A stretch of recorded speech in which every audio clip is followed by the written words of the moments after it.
começar a gravar, que se não esqueço. A lista adjacência ela funciona muito bem, seja o grafo espaço ou longo.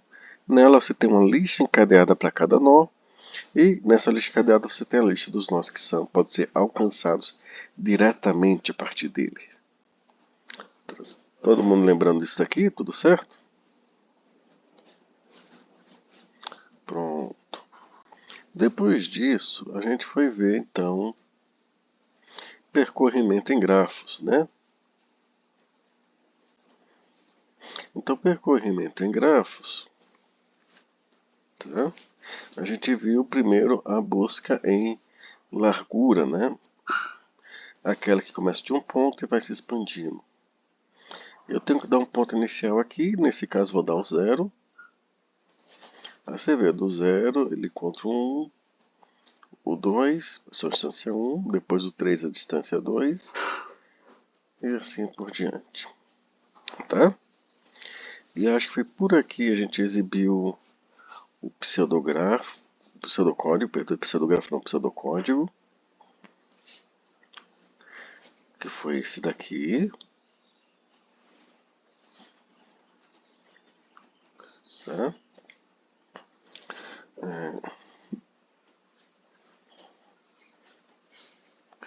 Como é que faz isso aqui? Inicialmente, linhas 1 a 5, a gente vai colocar cada nó com o rótulo de branco. A gente discutiu, disse que embora a gente vai botar strings como rótulo, a gente vai botar um número. Então, branco pode ser 0, cinza 1, preto 2. Distância até da fonte, que é o nó passado, inicial passado, até todos os nós infinito. Ou no caso, você pega a constante, a sua unidade de estimação de maior inteiro e divide por 2, por 3 ou por 4, fica nela. Tá? E o predecessor é nulo. Aí o que acontece? O nó que você passou como fonte, a cor dele tem que ir para cinza, a distância até ele é 0, ou seja, se eu estou no meu ponto de partida, a distância para chegar nele é 0. E o predecessor nulo, ou seja, é onde eu começo, então não tem ninguém que me trouxe até esse canto. Então eu crio uma fila vazia Q e enfileiro S. Essa fila é que vai gerar o efeito de eu começar no nó e expandir primeiro a distância 1, depois a distância 2 e assim por diante. Como é que isso vai acontecer? Note que eu começo a fila no nó 0. E aí eu vou enfileirando à medida que eu vou encontrando os nós pela primeira vez. Então os primeiros nós que eu vou encontrar vão estar à distância 1. E como eles vão ser enfileirados, o distância 1, eles terão que encontrar mais nós, ou a gente imagina que encontrarão mais nós.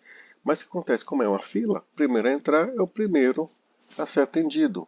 E nesse sentido, as distância 1 vão ser examinados no sentido de distância 2. Então eles vão expandindo o efeito. Então essa fila que gera essa noção de que eu começo do nó a distância 0, depois examinos de distância 1, depois de distâncias 2, os de distância 3 e assim por diante. Tá certo? Fez isso, enquanto a fila não estiver vazia, eu tiro o nó da frente da fila, recupero a lista de adjacência dele, e para cada nó naquela lista de adjacência eu vejo a cor. Se a cor daquele nó for branca, pinta de cinza. Distância é igual à distância do nó que eu estou examinando agora, esse que foi desenfileirado na linha 12, mais 1. E o predecessor é igual a U, ou seja, eu preciso passar para U por U para encontrar esse nó. Observe que isso acontece se o nó for branco. Isso acontece uma vez, porque se ele for branco e entrar aqui, vai ser pintado de cinza, ou seja, eu vou ter descoberto ele. E eu já vou aqui no final, na linha 18, enfileirar ele. Acabou todos os vizinhos de U, eu pinto U de preto. E aí tem um fim enquanto que ele vai voltar para a linha 11. Enquanto não estiver vazio, vai. Professor, estou um pouco confuso com os detalhes de implementação disso. Bom, o que acontece é a cor, basicamente, embora eu esteja usando uma anotação similar à orientação a objetos, a bem na verdade não vai ser assim. A tendência, se eu for fazer uma busca em largura, é que eu tenha um vetor de cores, um vetor de distância e um vetor de predecessores. E à medida que eu vou descobrindo as coisas, eu vou preenchendo.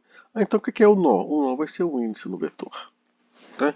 Mas se o meu nó não tiver dados associados a eles, como nome e tudo mais, Então você vai ter um outro com uma lista encadeada, uma tabela hash, onde você vai guardar associando o índice aos dados do nó, que são os rótulos que ele carrega e os dados que ele tem. Tá certo? Esclarecer algumas coisas. Pronto, eu quero passar aqui mais uma animação, mas antes... Tá todo mundo aqui? Estão vivos? Sim. Então, obrigado. Que vira e mexe a gente não ouve nada, não vê vocês e fica sempre essa duvidazinha. É um modo virtual. Né? Então,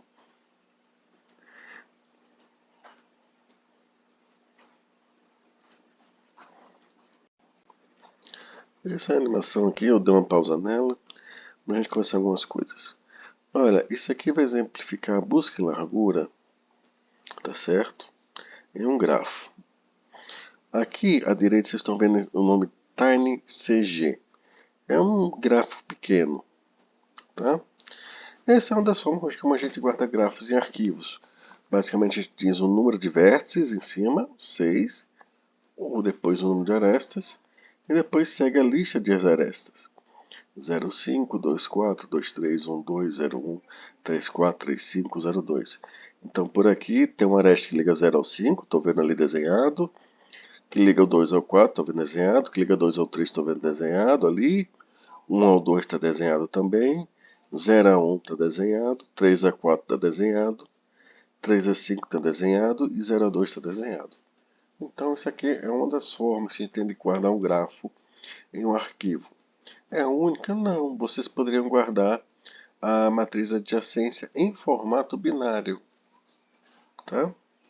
Quando você guarda a matriz de adjacência em formato binário, ela fica muito compacta. Vocês podem guardar um grafo de 10 mil nós em poucos kbytes. Tá certo? Aí o que acontece nessa animação? A gente vai ver aqui uma busca em profundidade. Ó, aqui eu vou estar guardando o quê? Observe, inicialmente todos os nós estão com cor branca. Esse add_to é meu predecessor. Então eu vou anotar aqui o predecessor. E eu vou começar a partir da fonte. Então a primeira coisa que ele faz é enfileirar a fonte. Enfileirou a fonte, ele vai tirar da fila a fonte. Aí vai pegar a lista de adjacências da fonte e ver com que ela se liga. Ó, o 0 se liga ao 2. Então ele anotou o 2 aqui como tendo predecessor no 2, como tendo predecessor 0. Observe que isso aqui é um vetor, esse predecessor. E botou o 2 na fila e a cor do 2 mudou. Depois ele encontrou o 1 na lista de adjacência. Botou o 0 como predecessor do 1.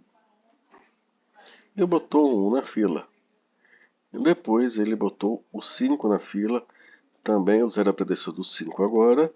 Anote que a cor dos 3 ficou cinza e que os 3 foram enfileirados. Mais algum vizinho do 0? Creio que vocês concordam que ele não tem mais nenhum vizinho que esteja branco. Então ele é pintado de preto.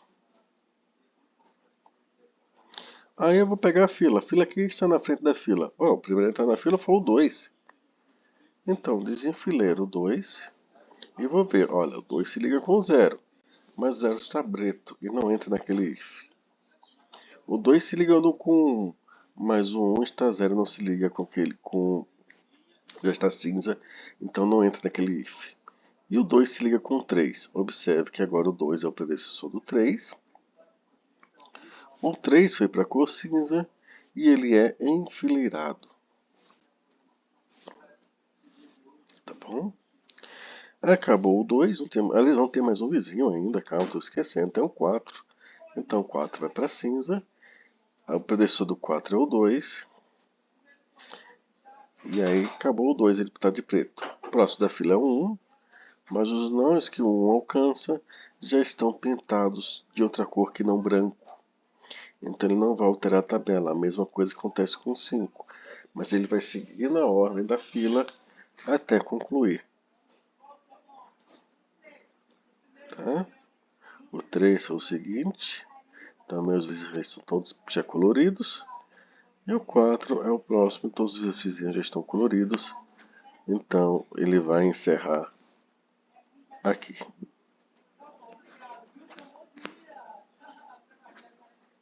Opa, deixa eu botar aqui no final.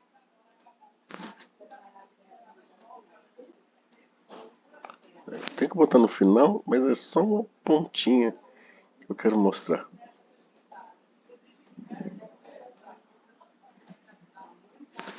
Então deixa eu dar um play pause rapidinho aqui. Eu não consegui. Deixa eu deixar mais lento ainda.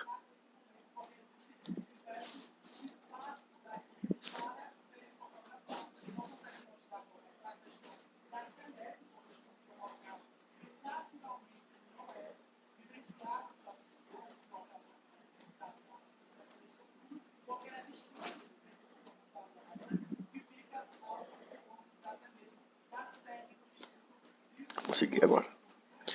Bom, então o que é que está acontecendo aqui? Esse destacado em vermelho são as arestas se olhar do predecessor para o nó que é o índice do vetor. Então aqui está o vetor do predecessor.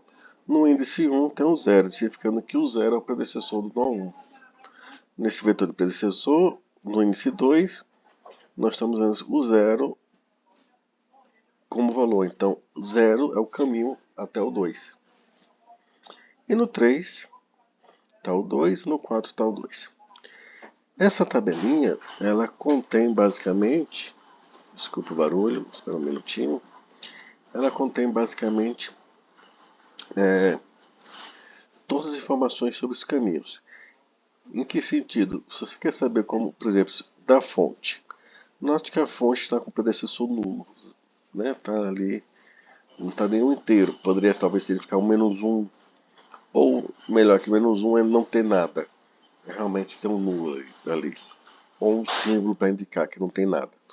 Menos 500, você bota um valor ali. Tudo depende um pouco dessa aplicação. Por isso que eu não estou dizendo. No caso que como a gente só tem aresta no aresta, poderia ser menos 1. Mas há grafos que tem peso, aí a gente tem um peso. Mas é o que acontece aqui nesse predecessor. Se eu quiser, por exemplo, do 0 chegar ao 3, como é que isso vai funcionar? É só olhar a tabela. No índice 3, quem é o predecessor? Alguém pode me responder? O 2, não é isso? Ótimo. Então, para ir para o 3, eu passo pelo 2. Então, para chegar ao 3, eu passo pelo 2. E para chegar no 2, para onde eu passo?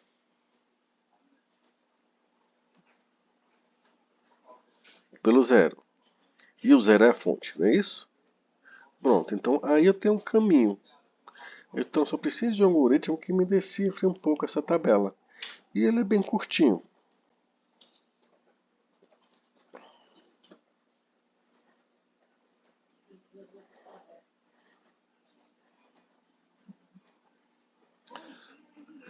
Ok, eu executei a minha busca em largura e agora quero achar o caminho do nó. Então a gente tem que usar isso aqui. Imprimir caminho. Dado um gráfico que você fez a busca em largura, a partir da fonte, que é o primeiro nó que você tem que ter conhecimento quem é, ao destino V. Então o que acontece? Se a fonte é igual ao destino, vocês concordam comigo? Basta imprimir, concordam?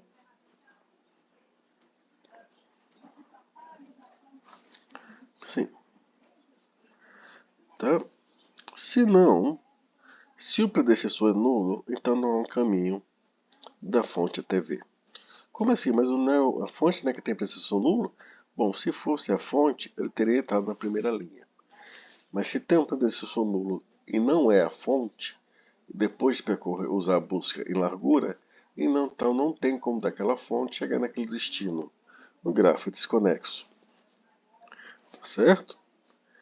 Se isso não aconteceu na linha 4, então não é a fonte, o destino, e ele tem um predecessor. Então chama a função recursivamente de S até o predecessor.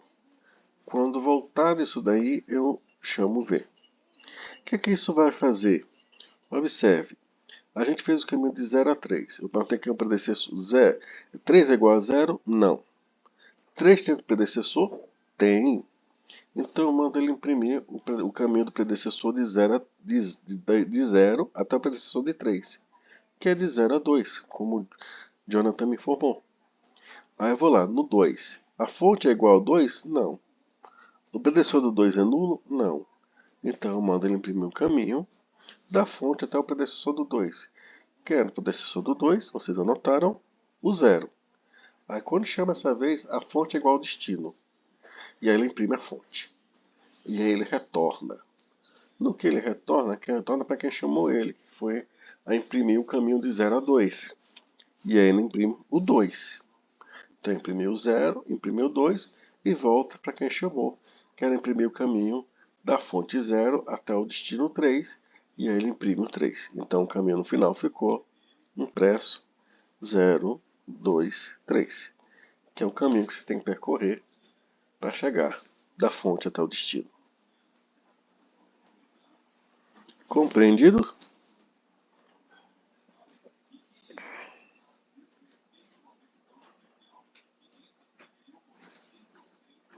Ótimo. Tá certo? Então é assim que se imprime esse caminho. Essa forma de percorrer essa tabela, mesmo quando o gráfico tiver peso e representar tempo ou distância ou energia gasta ou o que for, a forma de encontrar esse caminho é exatamente a mesma. Tá? Esse é o últimozinho recursivo. A gente, basicamente, se você pensar nos mapas GPS do Google Maps, do Waze, são mapas que estão pré-armazenados com as distâncias. O que eles fazem é atualizar as distâncias conforme, tá certo? A hora do trânsito. E aí tem uma série de triangulação que nos permitem então encontrar isso. Tá bom? Ok. Árvore de amplitude. Que cargas d'água é isso? Deixa eu... Às vezes algumas coisas são melhor vistas do que lidas.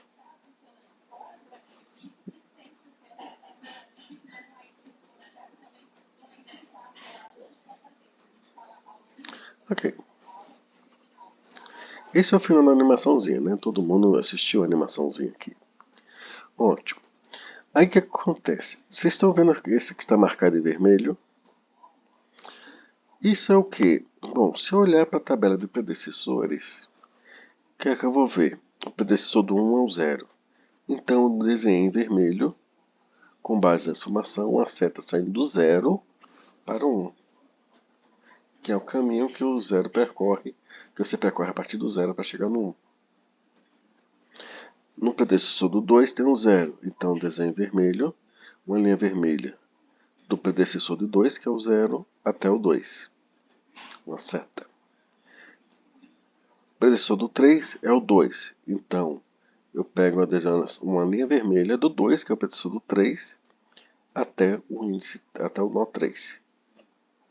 O nó que está associado ao índice que eu estou consultando na tabela. E aí no índice 4 eu tenho que o predecessor é 2, então desenho uma seta do nó 2 ao nó 4.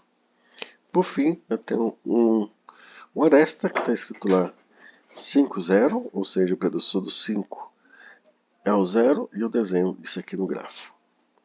Isso aqui que está desenhado no grafo é um subgrafo sem ciclos do original. É uma árvore, mais precisamente uma árvore enraizada no 0, que é a árvore de predecessores. Por que isso é importante? Essa tabelinha de predecessor é que ela guarda essa árvore. Ela guarda a informação de como é a forma e a existência dessa árvore. E essa árvore, o que ela representa? Todos os caminhos mais curtos para os nós que você pode chegar até o 0. Do 0 para qualquer nó está mapeado na árvore que você obteve usando a busca em largura a partir do nó 0. Entenderam o que eu falei?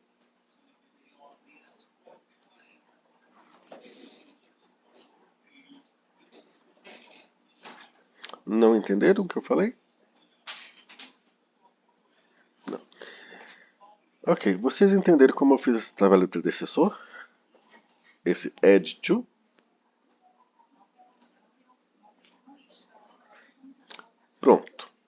Olha essa tabela. Aí para cada índice, você vê que é um predecessor, tá vendo? No índice 0 tem o nulo, no 1 tem o 0, no 2 está o índice 2 está o 0, no 3 está o 2, o 4 está o 2 e o 5 está o 0. Todo mundo viu isso? Pronto. O que eu estou lhe dizendo é que essa tabela representa a árvore que está desenhada em vermelho ali do lado.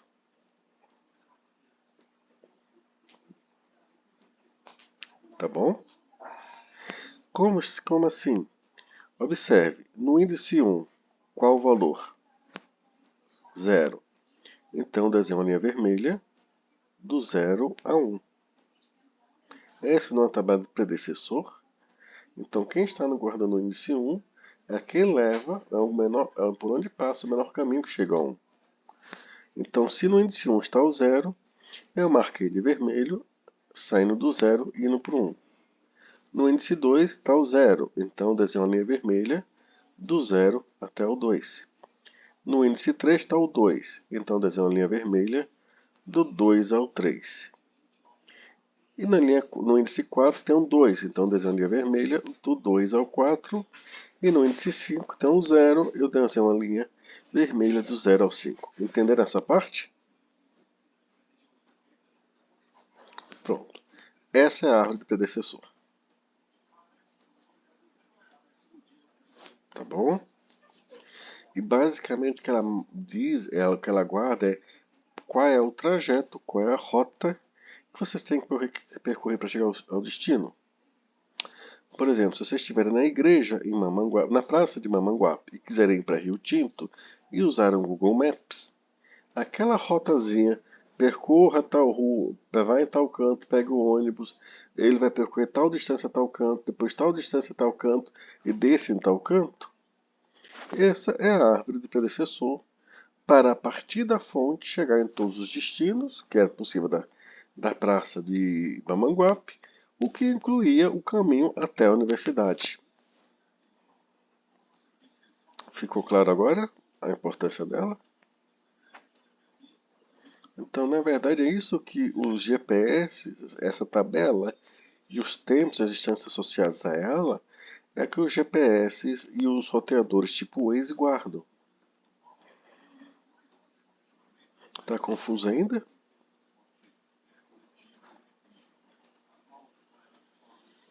Não. Então, tá tudo bem. Se quiser, eu explico de novo. Tá? Não querem? Então vamos em frente.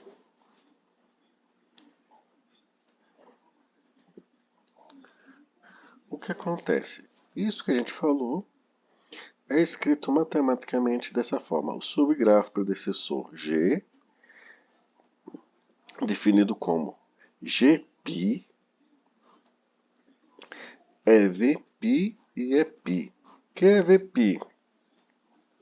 São os vértices pertencentes ao grafo original, tá, que o predecessor é diferente de nulo, união com a fonte. Tá certo? E quem é π? É só as arestas, desenha das seguintes formas. Você pega o predecessor de um nó e desenha uma seta até o nó. Tá certo? Onde V pertence ao conjunto de nós do grafo, mas não é a fonte. Entendidos?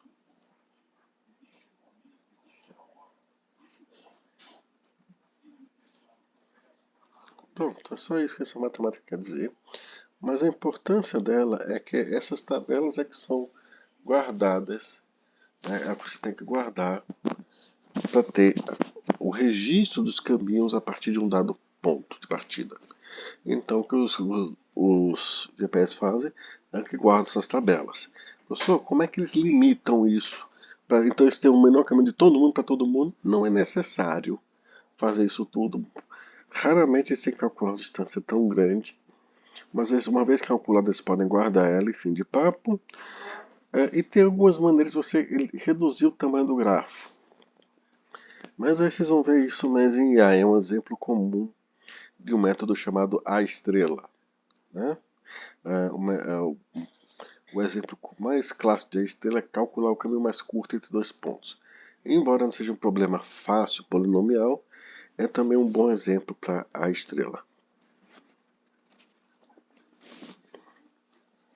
Tá bom? Mas isso aí deixa para a inteligência artificial.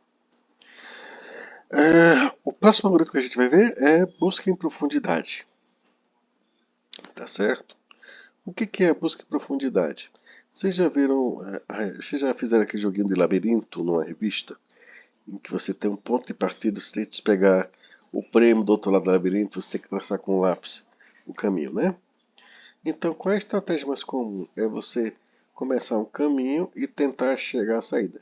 Não conseguiu chegar na saída do caminho que você escolheu, você volta um pouquinho e tenta outro caminho, né? E você vai repetindo isso até chegar lá. É mais ou menos assim que vocês fazem, né? Ou às vezes seu olho já está bem treinado e só de bater o olho você já vê a resposta, se o labirinto não for muito complicado, não é verdade?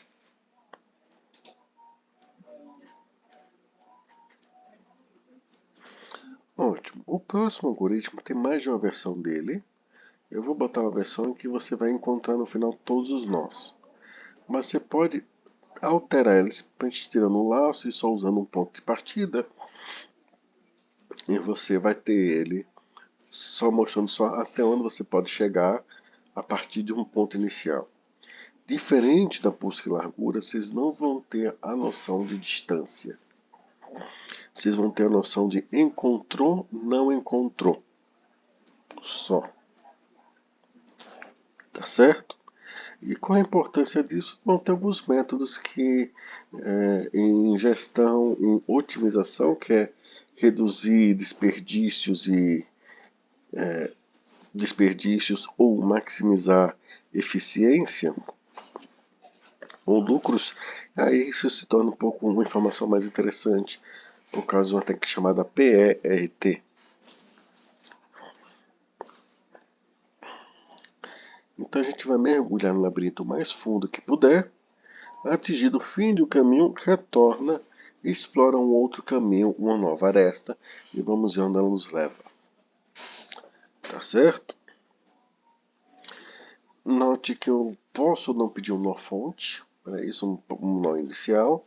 A primeira versão que eu vou mostrar desse código não pede um nó inicial, ele vai percorrer todos. Tá? E aqui eu vou ter, além do campo D, um campo F. Esse D e o F, eles vão dizer que vão fazer tempo, mas não é exatamente tempo. O que acontece é que esse procedimento será um procedimento recursivo. Tá bom? Enquanto ele é recursivo, eu vou anotar quantas vezes ele entra na função recursiva. E vou marcar. A primeira vez que ele encontrar o nó na função recursiva, eu vou marcar no D. E a última vez que ele vir um nó na função recursiva, eu vou marcar no F.